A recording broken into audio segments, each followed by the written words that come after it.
I grew up in Norcross, Georgia, a suburb about half an hour from Atlanta.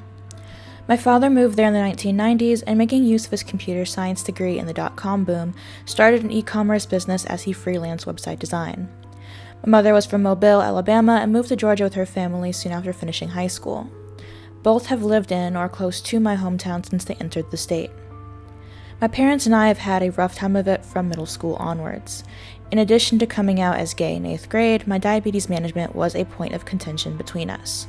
I was a smart child and, in many ways, advanced for my age.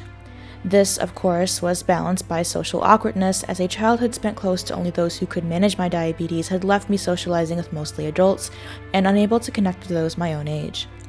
I was responsible, yes, but not enough to manage my diabetes long-term and to a good degree. My mother would often comment on how the other diabetic children still had to rely on their parents for insulin disbursement and blood sugar tracking, and I, unable to admit to failure, would struggle to maintain that I was better than them. As a result, I fell into lying about being better than I was, changing the records so that it didn't seem like there was a reason for my failing health. And then, of course, my parents struggled to accept my sexuality. Some of my strongest memories in high school regard to flip-flopping from being at ease with who I was and desperately wanting to be anything else. In freshman year, I wasn't allowed to go to homecoming without a date. When I asked a female friend of mine, they changed the goalpost and said it had to be a boy. When a male friend of mine offered to go with me, they changed it again and said it had to be a romantic date. I remember vividly crying so hard that I could barely breathe in the nurse's office as she tried to comfort me about how school dances weren't really worth it anyway.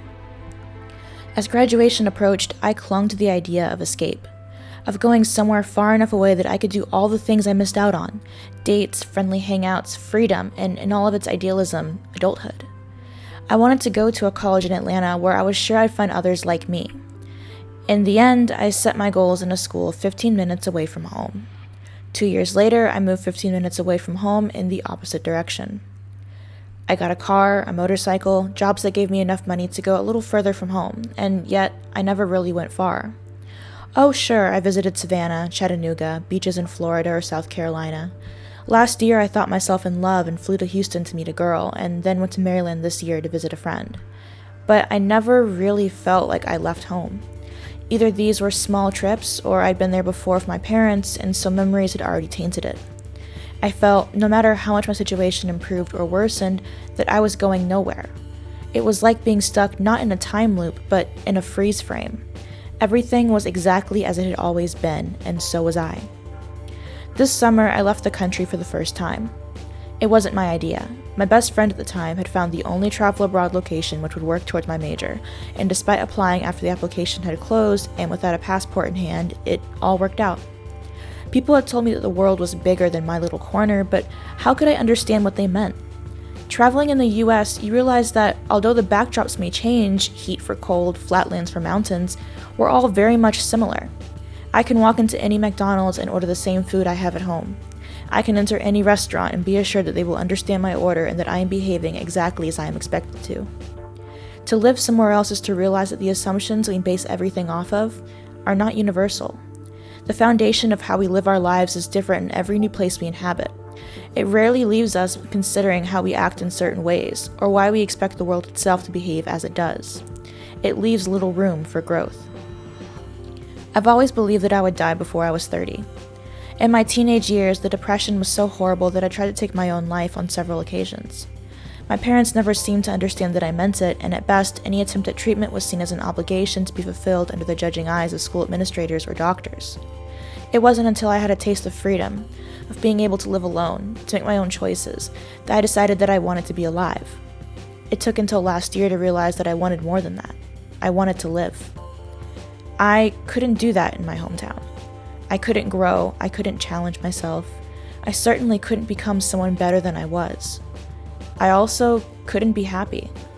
It was one thing to struggle when I felt that there was nothing else, but it was another thing entirely when I realized that I did indeed want more. When I told my mother that I was moving to Cambodia, she asked me why. I gave her a list.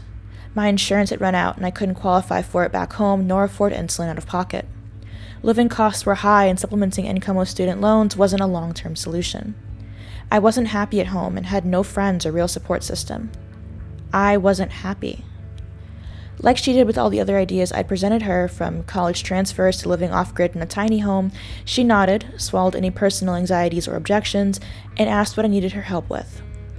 My dad was harder to convince. He believed that working in a restaurant would provide enough money to live well, to have insurance and money and whatever else I needed until my degree was finished. It took explaining how far away I would have to live to afford even a one-bedroom, along with all my bills, before he finally agreed. He wasn't happy about it, but he also knew that he did not support me financially in any way, so he couldn't deny me either. As news spread to extended family and friends, there emerged two camps. Those who thought I was crazy, and those who thought I was making a wonderful choice. Family tended to tell my mother that she shouldn't let me go, that I was going too far from home, from family. When my mother told me, I laughed and asked what was she meant to do, ground me? Friends, like my childhood neighbor, were proud of me and told me that I would gain so much from the experience. She pressed $100 into my hand as I got ready to leave, asked me to send a postcard, and warned me to be careful about who I drank with.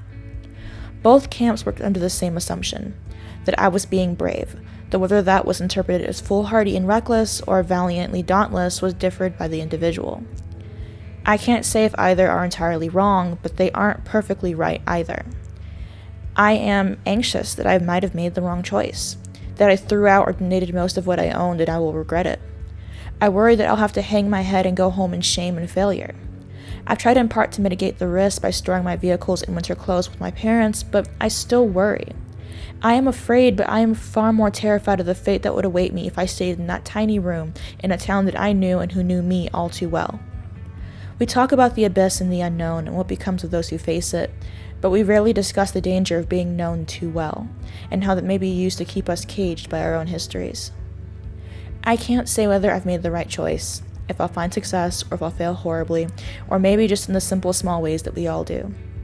But I do think that no matter how it turns out, it'll be different than the ways I've succeeded or failed before, and that makes it all worth it.